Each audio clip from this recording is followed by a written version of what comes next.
बाबा जी और हुजूर जी की प्यारी सात संगत जी, आप सभी को प्यार भरी राधा स्वामी जी संगत जी, आप सभी से एक विनती है। अगर चैनल पर नए हैं तो कृपया चैनल सतगुरु RSS P0.1 को सब्सक्राइब कर लीजिए और कमेंट में राधा स्वामी जी ज़रूर लिख दीजिए और साथ साथ अपने शहर का नाम भी ज़रूर लिखिए। जी संगत जी, संगत जी, संगत जी। समय समय पर बाबा जी बड़े छोटे फैसले लेते रहते हैं। जी, ये हम बीते सालों में देख ही चुके हैं, लेकिन हाल ही में बाबा जी ने एक और बहुत ही बड़ा फैसला लेकर संगत को चौंका दिया। जी, अभी तक जब भी सत्संग या सवाल जवाब कार्यक्रम होते थे और अगर उस कार्यक्रम में बाबा जी और हजूर जी दोनों सदगुरु मौजूद हैं, तो बाबा जी और हजूर जी गद्दी पर बैठते थे। लेकिन अब बाबा जी ने एक और बहुत बड़ा फैसला ले लिया है। जी, और इसका सबूत संगत ने कल 8 फरवरी को हुए व्यास के सत्संग में अपनी आंखों से देख लिया है।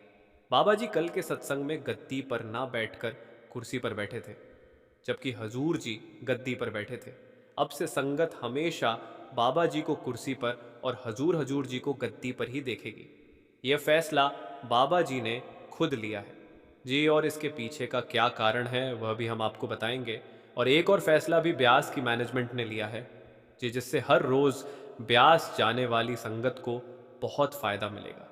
शुरू करने से पहले संगत जी से एक ही विनती है कि कमेंट में एक प्यार भरा राधा स्वामी ज़रूर लिखिए। जी संगत जी, बाबा जी ने यह निर्णय लिया है कि आज के बाद बाबा जी गद्दी पर नहीं बैठेंगे। यह कोई नई या अचानक कही गई बात नहीं है। कुछ समय पहले जब रायपुर सत्संग हुआ, जयपुर, बेरा और इंदौर में भी बाबा जी ने स्वयं ये शब्द कहे थे कि आज से मेरी गद्दी नहीं लगानी। अगर मैं मौजूद रहूं तो मेरे लिए सिर्फ कुर्सी रख दी जाए, और अगर मैं मौजूद ना हुआ तो कुछ भी लगाने की ज़रूरत नहीं। इसी बात को आगे बढ़ाते हुए कल जब 8 फरवरी को डेरा में सत्संग हुआ, तो आप सभी ने देखा कि बाबा जी कुर्सी पर बैठे हुए थे और हजूर जी गद्दी पर विराजमान थे। आप सभी जानते हैं कि अब बाबा जी की आयु काफ़ी हो चुकी है। जी, आदर और स्नेह के साथ कहा जा सकता है कि शरीर पर उम्र का प्रभाव तो आता ही है जी। भले ही नाम की शक्ति शरीर को चलाती है, लेकिन संसार के जो प्राकृतिक नियम है वह संतों को भी मानने पड़ते हैं। जी, अब बाबा जी के लिए चौकड़ी मारकर अधिक देर तक बैठना आसान नहीं है। इसी कारण बाबा जी ने स्वयं कहा है कि अब मेरे लिए कुर्सी लगाया करो। कल इस बात की एक सुंदर मिसाल भी देखने को मिली। जी, सत्संग से लगभग 3 घंटे पहले बाबा जी पंडाल में आए, सेवादारों को बुलाया और बताया कि कुर्सी कहाँ रखनी है, स्टेज की व्यवस्था कैसे होनी चाहिए। सब कुछ बड़े प्रेम से समझाया। जी, बाबा जी कुछ समय वहां खड़े रहे और सारी व्यवस्था अपने सामने करवाई। फिर कहा, अब आप सब इसे ठीक से सेट कर दो, मैं थोड़ी देर बाद फिर आऊंगा। इसके बाद कुछ देर के बाद बाबा जी दोबारा पंडाल में आए। जी, जहाँ कुर्सी लगाई गई थी वहाँ खुद जाकर देखा और फिर बताया कि नहीं, ऐसे नहीं, ऐसे करना है। मतलब हर छोटी बड़ी बात को बड़ी ही बारीकी और ध्यान से ठीक करवाया गया। जी, बाबा जी कभी नहीं चाहते कि जो संगत इतनी दूर से आई है वह बाबा जी को स्टेज पर आसानी से ना देख पाए। इसीलिए बाबा जी ने खुद अपनी कुर्सी वहां स्टेज पर सेट करवाई और आगे होने वाले सत्संगों में भी यही समझाया कि इसी तरह से अब से मेरी कुर्सी लगानी है, और जिस भंडारे पर मैं मौजूद नहीं रहूंगा वहां उस भंडारे पर कोई कुर्सी नहीं लगानी। संगत जी, यहाँ बाबा जी का इशारा एकदम साफ है, क्योंकि अक्सर खाली पड़ी कुर्सी को देखकर संगत भावुक हो जाती है। इसीलिए बाबा जी ने कहा, मैं जिस सत्संग में नहीं जाऊंगा वहां कोई कुर्सी नहीं लगानी। अब आप स्वयं विचार कर सकते हैं कि मुख्य गद्दी पर बाबा जी ने हजूर जी को विराजमान कर दिया है। जी, और क्योंकि बाबा जी के लिए बैठना अब थोड़ा कठिन हो गया है, इसीलिए आगे से बाबा जी स्टेज पर कुर्सी पर बैठेंगे और गद्दी पर हजूर जी विराजमान रहेंगे। यह व्यवस्था अब आपको हमेशा व्यास में देखने को मिलेगी। जी, इसके साथ एक और बहुत महत्वपूर्ण बात भी जुड़ी हुई है। एक और फैसला भी लिया गया है। कई बार ऐसा होता है कि बाबा जी डेरा में होते हैं, संगत दर्शन के लिए आती है, लेकिन दूर बैठने के कारण बाबा जी साफ दिखाई नहीं देते। भंडारों पर तो बड़ी बड़ी स्क्रीन लगाई जाती है, लेकिन आम दिनों में भी बाबा जी और हजूर जी डेरे में होने वाले सत्संगों में स्टेज पर आते हैं। जी, और उस समय संगत को बाबा जी और हजूर जी के दर्शन करने में मुश्किल होती है। तो अब यह फैसला लिया गया है कि डेरे के सत्संग पंडाल में बाबा जी और हजूर जी जब जब दर्शन देने जाएंगे तो उस दिन स्क्रीन चलेगी, जिससे कि संगत दूर बैठकर भी दर्शन कर सके। जी, यह बात संगत के मन में बहुत ही लंबे समय से चल रही थी।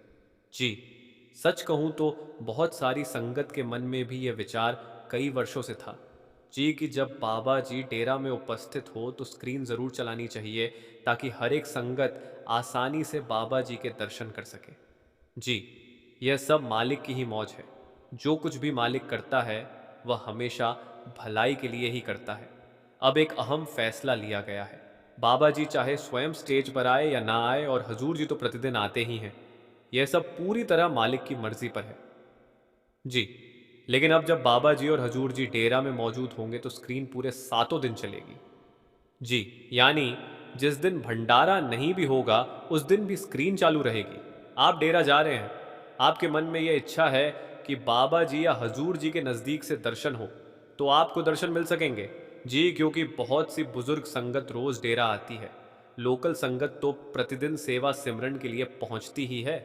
जी, कई ऐसे प्रेमी भी हैं जो अपनी जिम्मेदारियों से थोड़ा समय निकालकर ट्रेन का पास बनवाते हैं।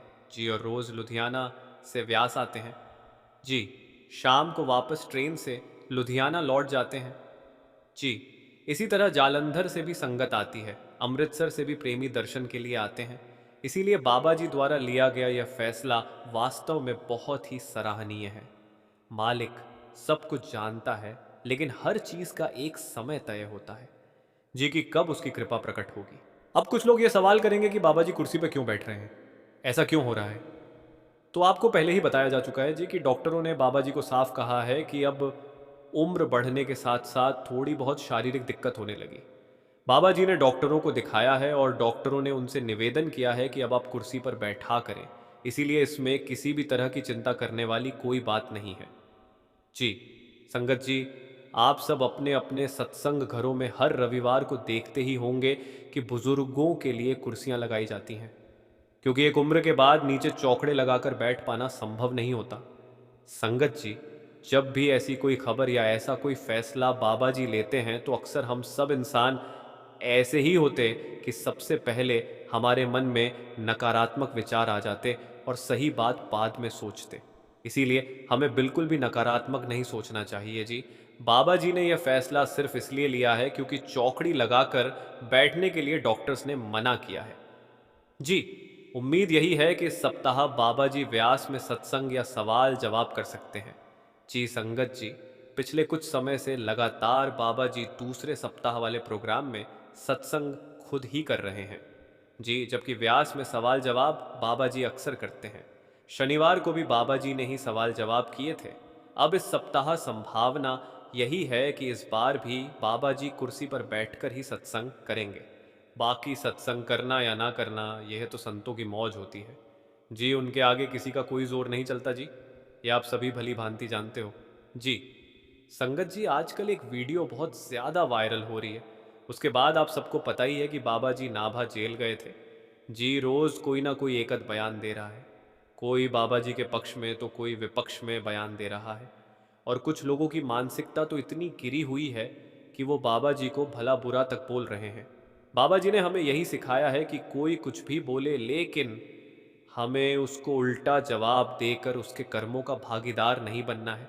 इसीलिए संगत जी, आपके आसपास या समाज के लोग अगर बाबा जी को कुछ बोलते हैं तो हमारा फर्ज है जी कि हम बाबा जी के हुक्म को माने और पलट कर जवाब ना दें, क्योंकि यह वही दुनिया है जिसने भगवान श्री राम तक को नहीं छोड़ा था। दुनिया सत्य तो महापुरुषों के बारे में हमेशा से बोलती आई है और बोलती रहेगी। हमारे पलट पलट कर जवाब देने से दुनिया सुधर नहीं जाएगी, उल्टा हम कर्मों का बोझ बढ़ाकर बैठ जाएंगे।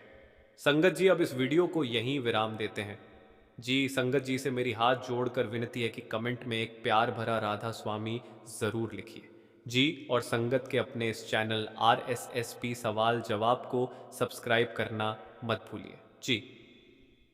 गुरु प्यारी साध संगत जी, राधा स्वामी जी। संगत जी, सबसे पहले एक भाई बोले, हुजूर जी मैं आपसे माफ़ी मांगने आया हूँ, मुझसे बहुत गलतियाँ हुई हैं। हुजूर जी ने मुस्कुराते हुए बहुत स्नेह से कहा, बेटा, माफ़ी सबसे पहले हमें खुद से मांगनी चाहिए, किसी और से नहीं। यह मानव जन्म इसलिए मिला है ताकि हम सीख सकें। अगर हम बार बार वही गलती करते रहे और उससे कोई सबक ना ले तो माफ़ी का अर्थ ही क्या रह जाएगा। सच्ची माफ़ी तब होती है जब हम अपनी भूल को स्वीकार करके उसे दोहराने से बचें और सही रास्ते पर चल पड़े। यही असली पश्चाताप है और यह माफ़ी हमें अपने भीतर से ही मिलती है। इसके बाद एक बहन ने प्रश्न किया, हुजूर जी, आजकल लोग धन के पीछे इतना क्यों भाग रहे हैं?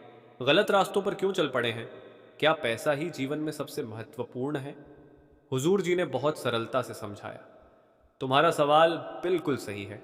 आज इंसान ने अपने जीवन और सोच का दायरा बहुत छोटा कर लिया है। हम धन संपत्ति के पीछे ऐसे भाग रहे हैं जैसे वही जीवन का अंतिम लक्ष्य हो। लेकिन वही धन कई बार मुसीबत का कारण भी बन जाता है। कभी बीमारी में खर्च होता है तो कभी रिश्तों को संभालने में। हमने अपने जीवन की दृष्टि बहुत सीमित कर दी है, बस आज और कल तक की सोच में सिमट कर रह गए हैं। धन जरूरी है, लेकिन इतना नहीं कि उसके लिए इंसान अपनी ईमानदारी छोड़ दे। गलत रास्ते से कमाया गया पैसा जितनी जल्दी आता है उतनी ही तेजी से चला भी जाता है। साथ ही वह हमारे सिर पर कर्मों का भारी बोझ भी छोड़ जाता है। इसलिए हमेशा हक्का और हलाल की कमाई पर ही ध्यान देना चाहिए। वही बहन फिर बोली, हुजूर जी, लेकिन फिर भी लोग गलत रास्ता क्यों चुनते हैं? हुजूर जी मुस्कुराकर बोले, देखो, हमें दूसरों की परख नहीं करनी चाहिए। हमारा काम है खुद को सुधारना, ना कि दुनिया को। मन हमेशा दूसरों की गलतियां दिखाता है, पर हमें अपने भीतर झांकना चाहिए। हम दूसरों को बदल नहीं सकते, लेकिन खुद को जरूर बदल सकते हैं। जब हम खुद सही रास्ते पर चलेंगे तो जीवन अपने आप सुंदर हो जाएगा। इसके बाद एक बहन ने भावुक होकर कहा, हुजूर जी, हमारे घर की हालत बहुत कमज़ोर है, गरीबी भी है और बीमारियां भी लगी रहती हैं।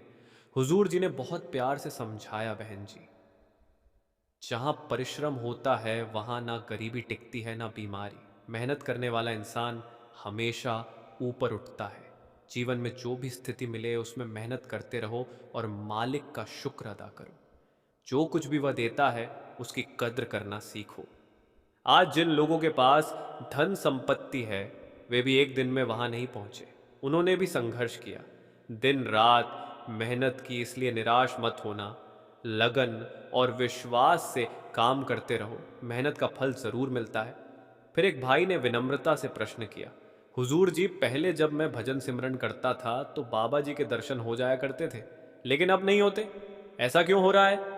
हुजूर जी ने मुस्कुराते हुए बड़ी सहजता से समझाया, बेटा, जब हम पाठ या सिमरन के लिए बैठते हैं तो यह देखने या जानने के लिए नहीं बैठना चाहिए कि अंदर क्या दिखाई दे रहा है, अंदर किसके दर्शन हो रहे हैं। हमारा उद्देश्य अनुभव पाना नहीं, बल्कि मन को मालिक के चरणों में लगाना है। जो कुछ भी मालिक दे, चाहे अनुभव मिले या ना मिले, हमें बस उसका धन्यवाद करना चाहिए। हमारा काम है अपनी ड्यूटी निभाना, सिमरन करते रहना, बाकी सब उसकी मर्जी पर छोड़ देना। जो कुछ वह देता है वही हमारे लिए सर्वोत्तम है। फिर एक भाई ने पूछा, हुजूर जी, मेरे माता पिता का देहांत मेरे बचपन में ही हो गया था, क्या यह मेरे कर्मों का फल था या उनके? हुजूर जी ने शांत स्वर में उत्तर दिया, बेटा, जो भी इस संसार में आया है उसे एक दिन लौट जाना ही होता है। यह सब पहले से लिखा होता है। हमें यह सोचकर दुखी नहीं होना चाहिए कि किसके कर्म थे। माँ बाप बच्चों का सहारा होते हैं, लेकिन जब वे नहीं रहते तब खुद मालिक उनका सहारा बन जाता है। इसीलिए अतीत में उलझो मत, पीछे मत देखो। जो हुआ वह उसी की मर्जी से हुआ। आगे बढ़ो और मालिक पर पूरा विश्वास रखो। वही सबका पालनहार है, वही सहारा है। इसके बाद एक बहन ने सवाल किया, हुजूर जी, मालिक की कृपा तो बहुत है, लेकिन अब भजन नहीं होता। पहले तो मैं बड़े प्रेम से भजन करती थी, अब मन नहीं लगता। हुजूर जी हल्के से मुस्कुराए और बोले, मालिक देकर कभी कुछ छीनता नहीं। अगर किसी को भजन का प्रेम मिला है तो वह कभी खत्म नहीं होता। हाँ, मन कभी कभी भटक जाता है। यही वजह है कि भजन में एकाग्रता नहीं रह पाती। लेकिन याद रखो, मालिक को याद करने के लिए ना कोई विशेष समय चाहिए, ना जगह। यह मार्ग दिल की सच्ची पुकार का है। जहां भी हो, जिस भी अवस्था में हो, अगर दिल से मालिक को पुकारो तो वही सच्चा सिमरन है। फिर एक बहन अत्यंत भावुक हो उठी और अपने दिल का दर्द हुजूर जी के सामने रख दिया। वह बहन रोते रोते अपनी बात कह रही थी। उसके शब्द स्पष्ट नहीं सुनाई दिए, लेकिन हुजूर जी ने दया और स्नेह से उत्तर दिया, अब समय बदल गया है, अब सत्ता पलट गई है, अब बीबियों का समय है, तुम्हारा समय है। घबराना मत बेटा, हुजूर जी ने आगे समझाया। औरत जितना कर सकती है, कई बार आदमी उतना नहीं कर पाते। बस अपने हिस्से की पूरी कोशिश करो, अपने कर्तव्य में कोई कमी मत छोड़ो। उन्होंने जीवन के संघर्षों की ओर ध्यान दिलाते हुए कहा, हर किसी की यात्रा में उतार चढ़ाव आते हैं। कोई जीवन बिना संघर्ष के नहीं गुजरता। संतों की ही मिसाल लो, उनके जीवन में भी कितनी कठिनाइयां आई। कोई बीमारी झेलता है, कोई रोजी रोटी की चिंता में जीता है, कोई सिर्फ मेहनत और ईमानदारी से जीवन गुजारता है। सब ने संघर्ष का सामना किया है। फर्क बस इतना है कि संत महात्मा इन सभी कष्टों के बावजूद भी मालिक से जुड़े रहे। हमें भी अपने कर्म करते हुए घबराना नहीं है। हमेशा स्थिर रहो और मालिक के साथ जुड़े रहो। फिर एक भाई ने सवाल किया, हुजूर जी, मेरे पिताजी चाहते थे कि मैं डॉक्टर बनूं, क्या मैं ये कर सकता हूं? हुजूर जी ने मुस्कुराते हुए और स्नेहपूर्ण स्वर में कहा, क्यों नहीं बेटा, मेहनत करोगे तो ज़रूर बन सकते हो। मेहनत से कोई भी मंजिल हासिल की जा सकती है। यदि इरादा मजबूत हो और लगन सच्ची हो तो राहें अपने आप खुल जाती हैं। उसने फिर आग्रह किया, हुजूर जी, हमारे मोगा के सेंटर में ज़रूर आइए। हुजूर जी ने हंसते हुए उत्तर दिया, अभी तो बाबा जी ने मुझे रखा है, आगे चलकर मैं 4-5 और बाबा तैयार कर दूंगा जो हर सेंटर का दौरा करेंगे। यह सुनते ही पंडाल में हंसी की लहर दौड़ गई। फिर किसी ने सवाल किया, हुजूर जी, जब लोग अपनी बुद्धि से कोई काम करते हैं तो उनमें अहंकार आ जाता है, क्या यह गलत है? हुजूर जी ने बहुत सरलता से समझाया, जब हमें यह महसूस होने लगे कि कोई काम मेरी वजह से हुआ है तो समझ लो कि अहंकार ने जन्म ले लिया है और यह हमारे लिए नुकसानदेह है। हमें यह नहीं भूलना चाहिए कि जो कुछ भी हमें मिला है वह सब मालिक की दया से मिला है। कई बार हम सोच लेते हैं कि यह मेरी योग्यता का परिणाम है, लेकिन सच तो यह है कि हमारे अंदर इतनी क्षमता ही कहाँ कि अकेले कुछ कर सके। हमारे माता पिता, हमारे बच्चे, हमारी पत्नी, हमारे साथी, हमारे काम के लोग सब किसी न किसी रूप में हमारी मदद करते हैं। इसलिए यह भ्रम पालना कि मैं ही सब कुछ कर रहा हूँ केवल मन का धोखा है और इसी से अहंकार की शुरुआत होती है। हुजूर आगे बोले, राजे महाराजे भी आते हैं और एक दिन जेल तक पहुंच जाते हैं। वहीं उनकी सत्ता समाप्त हो जाती है। इसलिए यह सोचना कि हम ही कर पा रहे हैं तो यह हमारा भ्रम है। असल में सब कुछ उसी मालिक की मर्जी से होता है। हमें बस अपनी नीयत सच्ची रखनी है, बाकी सब उसी की रहमत है। फिर एक भाई ने प्रश्न किया, हुजूर जी, बहुत बहुत शुक्रिया कि आपने हमें यहाँ तक पहुँचाया, पर जो बुजुर्ग नाम लेकर साधना करते हैं वे उम्र के साथ सब भूलने लगते हैं। कभी याददाश्त चली जाती है, कभी बातें याद नहीं रहती। तब क्या उनका मालिक से संबंध टूट जाता है? हुजूर जी मुस्कुराए और बोले, नहीं भाई साहब, रिश्ता शब्दों से नहीं आत्मा से जुड़ा होता है। अगर बाद में शरीर या मन कुछ भूल भी जाए तो भी आत्मा का संबंध मालिक से कभी नहीं टूटता। ये मत सोचो कि अगर कोई नाम दान भूल गया तो मालिक उसे लेने नहीं आएगा। मालिक सभी को लेने आता है। अंत तक हमारी देखभाल होती है। अगर नज़र कमज़ोर हो जाए या कोई बीमारी लग जाए, यह सब शरीर और कर्मों का हिस्सा है। इसका अध्यात्म से कोई लेना देना नहीं।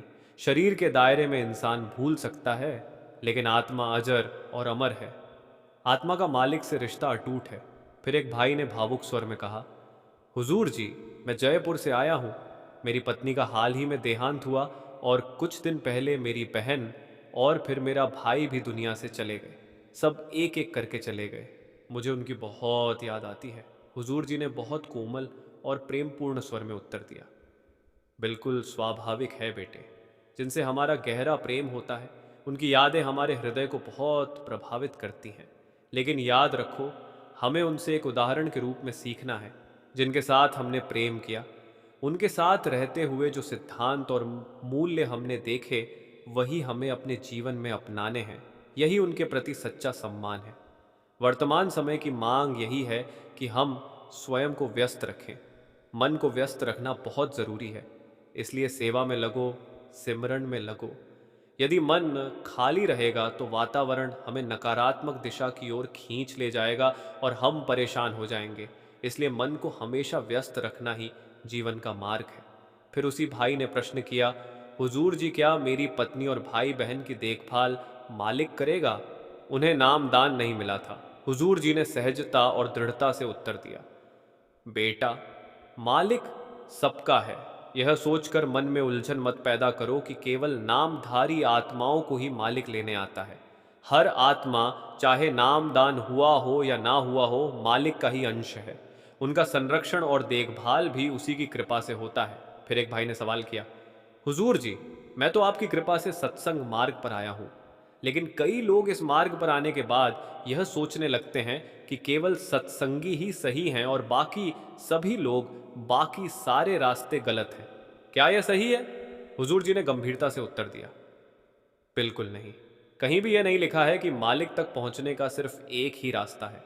हर मार्ग उसी शिखर की ओर जाता है जो लोग सत्संग में आने के बाद खुद को श्रेष्ठ मानते हैं और दूसरों को नीचा समझते हैं।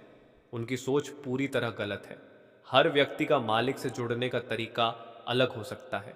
संतों ने भी अपने अनुभव और आंतरिक अनुभूतियों के आधार पर अलग अलग मार्ग बताए हैं। हमारा काम उस मार्ग की गहराई को समझना है, उसे केवल एक रस्म या परंपरा में नहीं बदलना है। तर्क, विवेक और समझ से आगे बढ़ना सीखना है। यह सोच कि जिस रास्ते पर मैं चल रहा हूं वही सही है और बाकी सभी गलत, केवल भ्रम में डालने वाली सोच है। हमारा फर्ज दूसरों का मूल्यांकन करना नहीं, बल्कि स्वयं को सुधारना है। हुजूर जी ने आगे समझाया, हर व्यक्ति की अपनी ताकत होती है और कुछ कमजोरियां भी। हर कोई किसी ना किसी उद्देश्य की ओर बढ़ता है। सबसे महत्वपूर्ण है कि हम पहले स्वयं को पहचानें। क्या हमारे भीतर उस जिम्मेदारी को निभाने की क्षमता है या नहीं? जब यह आत्म पहचान हो जाती है, तभी मार्ग स्पष्ट हो जाता है और परिणाम भी मिलते हैं। इसलिए अपने अंदर झांको, अपनी शक्ति को समझो और पूरी लगन से प्रयास करते रहो। प्रयास करने से पहले यह ध्यान रखना जरूरी है कि क्या मेरे भीतर उसे निभाने की शक्ति है या नहीं। फिर एक बहन ने हाथ जोड़कर कहा, हुजूर जी, मैं जोधपुर से आई हूँ। कुछ समय पहले जब आप जयपुर पधारे थे, तब मुझे आपके दर्शन करने का सौभाग्य मिला था। दिल को बहुत शांति मिली थी। अब कब हमें जोधपुर में आपके दर्शन प्राप्त होंगे? हुजूर जी ने हल्की मुस्कान के साथ जवाब दिया, देखेंगे बेटा, पूरी कोशिश करूंगा। वही बहन थोड़ी झिझक के साथ फिर बोली, हुजूर जी, मुझे हमेशा एक अजीब सी घबराहट रहती है। कभी लगता है कि कहीं हार्ट अटैक ना हो जाए, कभी डर लगता है कि कोरोना हो गया है, कभी लगता है कि पैरालिसिस, कैंसर या कोई बड़ी बीमारी हो जाएगी। मेरा मन हर समय भय से भरा रहता है। हुजूर जी हंस पड़े और बड़े प्यार से समझाया, बेटा, ध्यान समस्या पर नहीं, उसके समाधान पर लगाओ। डर से भागने से डर और बड़ा हो जाता है। अगर बीमारी का भय है तो उससे घबराओ मत, उसका हल खोजो। खुद को मानसिक और शारीरिक रूप से मजबूत बनाओ। जब इंसान भीतर से दृढ़ हो जाता है तो नकारात्मक विचार और डर उसका कुछ नहीं बिगाड़ पाते। हमारी सोच ही हमें दिशा देती है। जिस ओर ध्यान लगाएंगे वही बढ़ेगा। अगर मन में डर को जगह दोगे तो डर ही पनपेगा, लेकिन अगर भरोसा, हिम्मत और सकारात्मकता को जगह दोगे तो शक्ति बढ़ेगी। फिर हुजूर जी मुस्कुराए और बोले, इसीलिए ध्यान उसी ओर लगाओ जहां आगे बढ़ना है, जहां उजाला और उम्मीद है। जब हमारा ध्यान सही दिशा में टिक जाता है तो जिंदगी खुद ब खुद संवरने लगती है और भीतर एक नई रोशनी खिल उठती है। फिर एक बहन जी ने मुस्कुराते हुए पूछा, हुजूर जी, आप बाबा जी को साथ क्यों नहीं लाए? हुजूर जी ने हंसकर कहा, बहुत अच्छा सवाल है। फिर बोले, वह मेरे गुरु हैं, मैं वही करता हूं जो वह मुझे आदेश देते हैं। अब आप खुद देखना, कल अगर बाबा जी आते हैं तो आप उनसे खुद पूछ लेना कि वह क्यों नहीं आए। फिर किसी ने सवाल किया, हुजूर जी, हमें किस्मत पर ज्यादा भरोसा करना चाहिए या मेहनत पर? हुजूर जी ने बहुत सुंदर उदाहरण देकर समझाया, देखो बेटा, जिंदगी एक ताश के खेल की तरह है। हर किसी को अलग अलग पत्ते मिलते हैं, किसी को अच्छे, किसी को साधारण। जो पत्ते तुम्हें मिले वह तुम्हारी किस्मत है, लेकिन तुम उन्हें कैसे खेलते हो यह तुम्हारा कर्म और मेहनत है। अगर कोई कमजोर पत्तों के साथ भी समझदारी और धैर्य से खेल ले तो वही जीत जाता है। इसीलिए याद रखो, कर्म तुम्हें एक जगह तक जरूर लाकर खड़ा कर देंगे, लेकिन वहां से आगे बढ़ना तुम्हारी मेहनत, दृष्टिकोण और सोच पर निर्भर करता है।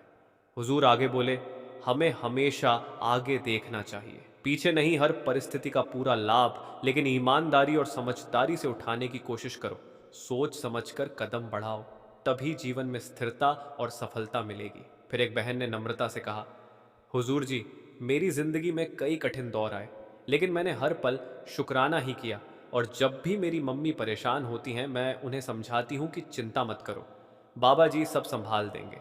हुजूर जी मुस्कुराए और छुटकी लेते हुए बोले, ये बताओ माँ, तुम्हारी मम्मी है या तुम उनकी मम्मी बन गई हो? यह सुनकर पूरा पंडाल हंसी से भर उठा।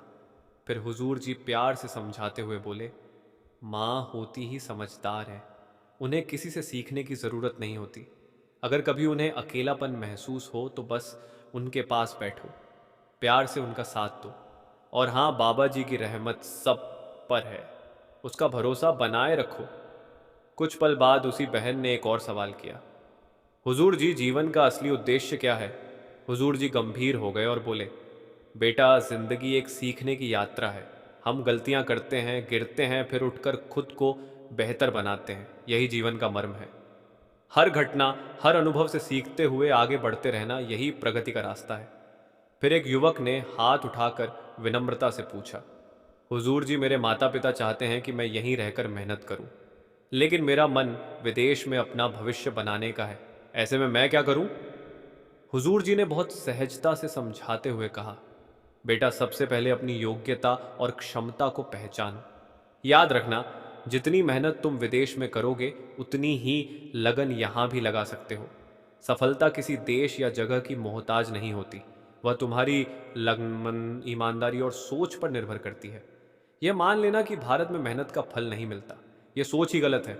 जहां भी तुम सच्चे मन से प्रयास करोगे, मालिक वहां भी रास्ते खोल देगा।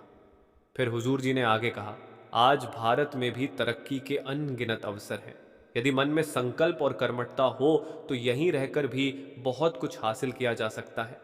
लेकिन बेटा, माता पिता की बात को अनदेखा मत करो। उन्होंने जीवन के कई उतार चढ़ाव देखे हैं। उनका अनुभव हमारी सबसे कीमती पूंजी है।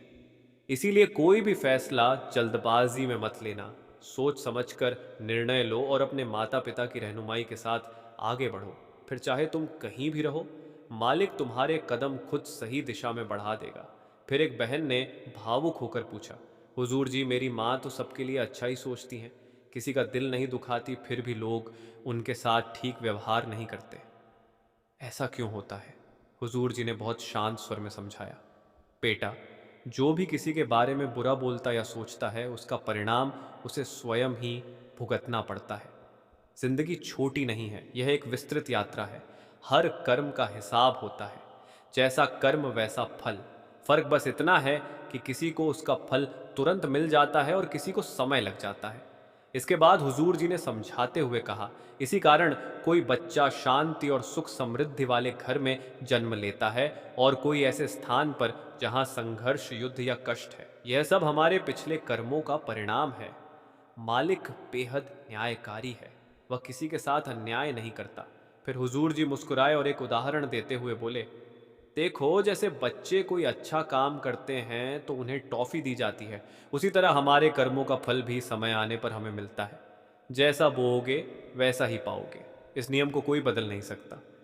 फिर एक बहन ने बड़े प्रेम से सवाल किया, हुजूर जी जब मैं आपको मन में याद करके आपसे बातें करती हूँ तो क्या आप मेरी बात सुनते हैं? हुजूर जी मुस्कुराए और बहुत प्यार से बोले, हाँ बेटा मैं तुम्हारी बात तो सुन लेता हूँ, पर जब मैं तुमसे कुछ कहता हूँ क्या तुम भी सुनती हो? बहन तुरंत बोली, जी हुजूर बिल्कुल सुनती हूँ। मैं तो अपने पास एक पानी की बोतल रखती हूँ, जब वह ज़रा सा हिलती है तो मुझे लगता है कि आप मुझसे कुछ कह रहे हैं। यह सुनकर हुजूर जी जोर से हंस पड़े और मजाकिया अंदाज में बोले, हे भगवान, अच्छा जब तुम डेरा परिवार में आते हो ना तो ध्यान रखना, यहाँ हम बोतलें नहीं रखते। इतना कहना था कि संगठ ठहाकों से गूंज उठी। इसके बाद किसी ने प्रश्न किया, हुजूर जी वाणी में आता है बिन बोलिया सब क्यों जानता, किस आगे की जाए? अरदास जब मालिक सब जानता है तो क्या फिर भी हमें अदा अरदास करनी चाहिए? हुजूर जी ने सरल शब्दों में समझाया, अरदास हमारा हक है, जरूर करनी चाहिए। पर एक बात याद रखना, मालिक वही देता है जो वास्तव में हमारे लिए लाभदायक हो। हम जो मांगते हैं वह हर बार हमारे हित में हो, यह जरूरी नहीं। इसीलिए वह हमें वही बख्शता है जो हमारे लिए सर्वश्रेष्ठ हो। उन्होंने आगे समझाया, वाणी में भी लिखा है, ज्योति सुभावे नानका साई गलचंगी, यानी जो कुछ मालिक की रजा में है वही हमारे लिए मंगलकारी है। अगर हम उसके भांडे में चलना सीख लें तो जीवन के उतार चढ़ाव हमें विचलित नहीं करेंगे। फिर मालिक स्वयं हमें अपने करीब खींच लेता है। एक साधारण कपड़ों में खड़ा युवक बोला, बाबा जी मैं रोज भजन बैठता हूँ, लेकिन मन इतना दौड़ता है कि लगता है मैं भजन में बैठा ही नहीं। क्या करूं बाबा जी? मुस्कुराकर, बेटा मन को तो दौड़ने की आदत है। तुम चिंता मत करो कि वह दौड़ रहा है, तुम ये देखो कि तुम हर रोज उसे पकड़ने की कोशिश कर रहे हो। यही सच्ची कोशिश है। जो मन को रोज पकड़े, एक दिन मन खुद कहेगा चलो बैठते हैं। एक छोटी बच्ची ने मासूमियत से पूछा, बाबा जी आप हमसे कभी नाराज होते हैं? बाबा जी हंसते हुए, नहीं बेटा, जैसे माँ अपने बच्चों से नाराज नहीं होती, वैसे ही हम भी नहीं होते। कभी कभी डांटते हैं लेकिन नाराज ही नहीं प्यार होता है। तुम गलती भी कर लो तब भी हम साथ ही हैं। तीसरा सवाल, बाबा जी मेरी माँ रोज मुझे जबरदस्ती सत्संग भेजती है। एक नौजवान ने थोड़े नाराज लहजे में पूछा। बाबा जी मेरी माँ रोज जबरदस्ती सत्संग भेजती है। मैं क्रिकेट खेलना चाहता हूँ, सत्संग बहुत बोरिंग लगता है। बाबा जी हल्की मुस्कान के साथ, बेटा क्रिकेट खेलने से शरीर मजबूत होगा, सत्संग सुनने से आत्मा मजबूत होगी। दोनों जरूरी है। माँ की बात मान लो और खेल भी लो। लेकिन बाबा जी कोई काम अच्छा नहीं लग रहा, सब फालतू लग रहा है, क्या करूं? एक महिला ने आंखों में आंसू लिए कहा, बाबा जी सब कुछ किया लेकिन अब जीवन में कोई रस नहीं लग रहा, कुछ अच्छा नहीं लगता। बाबा जी बहुत ही करुण भाव से, बेटा जब आत्मा अपनी असली जगह से दूर हो जाती है तो दुनिया की कोई चीज उसे पूरी तरह संतुष्ट नहीं कर सकती। इसलिए मन ऊब जाता है, लेकिन अगर रोज भजन सुमिरन करोगी तो मन को ठहराव मिलेगा। फिर यही दुनिया एक खेल लगेगी और जीवन फिर से सुंदर लगेगा। पांचवा सवाल, बाबा जी मेरी बीवी कहती है कि मैं सारा समय सुमिरन करता हूँ, कुछ कमाया करो जे करो आयो। एक सज्जन ने मजाक में कहा, बाबा जी मैं तो भजन करता हूँ, लेकिन बीवी कहती है कुछ काम भी किया करो, सारा दिन सुमिरन से पेट नहीं भरता। बाबा जी हंसते हुए, बिल्कुल सही कहती है, आपकी बीवी संतुलन जरूरी है। सुमिरन से आत्मा का पेट भरता है और मेहनत से घर का, दोनों साथ चलेंगे तो घर भी चलेगा और आत्मा भी रोशन रहेगी। छठा सवाल, बाबा जी जब सच्चा प्यार मिलता ही नहीं तो शादी का क्या मतलब? एक युवती ने सीधा सवाल किया। बाबा जी जब आजकल रिश्तों में सच्चा प्यार ही नहीं मिलता तो शादी का क्या मतलब है? बाबा जी शांति से, बेटा अगर हम सच्चा प्यार देना शुरू करें तो सामने वाला भी बदलेगा। रिश्ता दो आत्माओं का मिलन है, अगर दोनों लेना चाहते हैं तो टकराव होगा, लेकिन अगर दोनों देना चाहें तो रिश्ता फूल बन जाता है। सातवां सवाल, बाबा जी क्या आप हमारे साथ हमेशा रहेंगे? एक बुजुर्ग महिला ने भावुक होकर पूछा। बाबा जी जब आप दिल्ली या विदेश चले जाते हैं तो बहुत अकेलापन लगता है, क्या आप हमारे साथ हमेशा रहते हैं? बाबा जी धीरे से, बेटा जिस दिन तुम सच्चे दिल से सिमरन करोगी उस दिन समझ आ जाएगा कि दूरी शरीर की होती है, आत्मा की नहीं। हम सबके साथ हर पल रहते हैं, बस हमें खुद को जोड़ना होता है। आठवां सवाल, बाबा जी कभी कभी लगता है कि गुरु हमें भूल गए हैं। एक युवक ने गंभीरता से पूछा। बाबा जी जब जीवन में सब कुछ उल्टा हो रहा हो तो लगता है कि गुरु भी हमें भूल गए हैं। बाबा जी गंभीरता से, लेकिन स्नेह से नहीं बेटा। जब सबसे ज्यादा अंधेरा हो तो समझो कि गुरु सबसे पास है, वह हमें उस वक्त संभाल रहे होते हैं जब हम टूटने के करीब होते हैं। याद रखना, गुरु कभी नहीं भूलते, हम ही कमजोर पड़ जाते हैं। नवा सवाल, बाबा जी क्या आपको गुस्सा आता है? एक छोटा बच्चा मासूमियत से पूछ बैठा। बाबा जी क्या आपको भी कभी गुस्सा आता है? बाबा जी हंसते हुए, हाँ बेटा आता है, लेकिन फिर खुद से ही शर्म भी आती है, इसलिए कोशिश करते हैं कि गुस्से से ज़्यादा प्यार से काम लें, और तुम भी यही करना सीखो। गुस्से से कुछ नहीं बनता, लेकिन प्यार से सब कुछ संभल जाता है। 10वां सवाल, बाबा जी गुरु को धन्यवाद कैसे कहें? एक युवक ने भावुक स्वर में पूछा। बाबा जी जब आप सब कुछ दे देते हो, सुमिरन, साहस, दया, रहमत, तो हम आपको कैसे धन्यवाद कहें? बाबा जी धीरे से बोले, बेटा अगर सच में धन्यवाद कहना है तो वही करो जो हमने सिखाया है। सेवा करो, सुमिरन करो, विनम्र रहो। गुरु को शब्दों से धन्यवाद नहीं चाहिए, कर्म से चाहिए। जब तुम वचनों पर चलोगे तभी हमारा धन्यवाद पूरा होगा। 11वां सवाल, बाबा जी क्या आप कभी छुट्टी पर जाते हैं? एक जवान संगत बोला। बाबा जी क्या आप भी कभी छुट्टी पर जाते हैं जैसे हम लोग जाते हैं? बाबा जी मुस्कुराकर, बेटा हमारी छुट्टी तो तब है जब तुम सब सुमिरन में बैठते हो, तब कुछ राहत मिलती है, वरना जब तुम दुनियावी उलझनों में फंसते हो तब हमें और ड्यूटी करनी पड़ती है। 12वां सवाल, बाबा जी जब कोई बात बर्दाश्त से बाहर हो जाए तो क्या करें? एक महिला ने रोते हुए पूछा, बाबा जी कुछ बातें बहुत चुभती हैं, बर्दाश्त नहीं होती, क्या करें?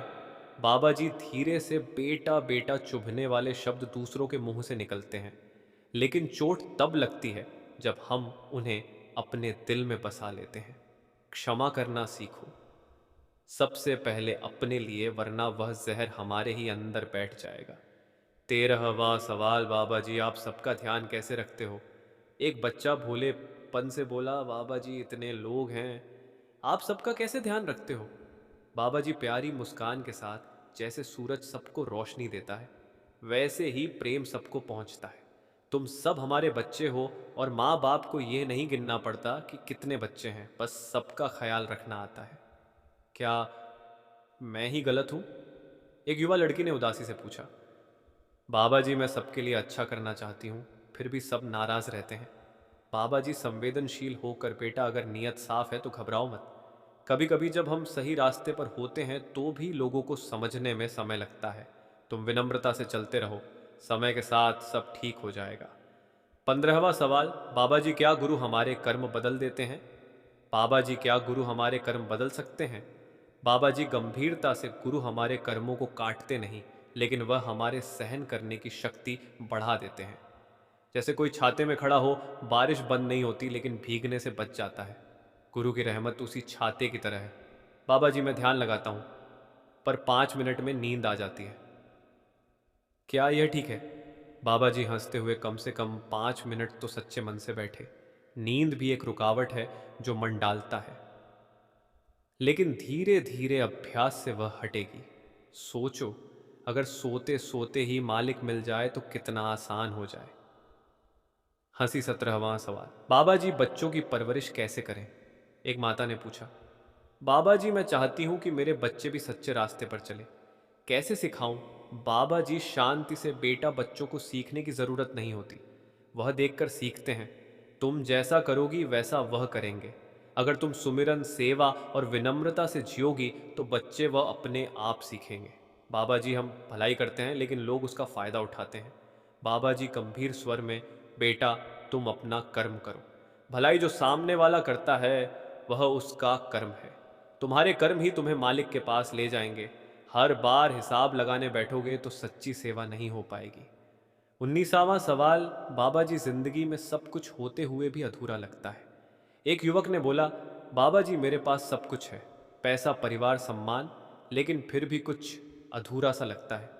बाबा जी धीरे से मुस्कुराए, क्योंकि आत्मा को उसकी असली चीज नहीं मिली। मालिक का प्यार, भजन, सुमिरन ही वह धागा है जो इस अधूरेपन को जोड़ता है। बिना आत्मिक संतुलन के सब कुछ अधूरा ही लगेगा।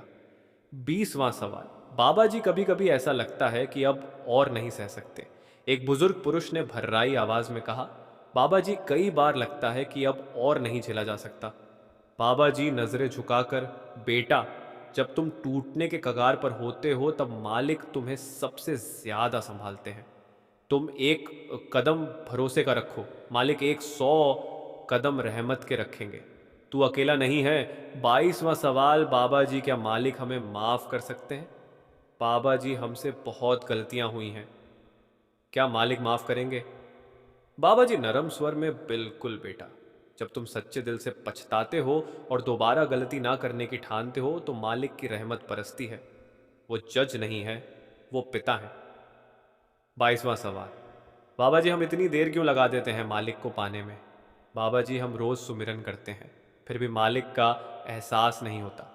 बाबा जी बेटा जैसे बीज बोने के बाद फल आने में समय लगता है, वैसे ही सुमिरन का असर धीरे धीरे भीतर उतरता है। एक बार आपसे फिर से विनती है जी कि कमेंट में प्यार भरा राधा स्वामी जरूर लिखिए जी, और संगत के अपने इस चैनल को सब्सक्राइब करना मत भूलिए जी।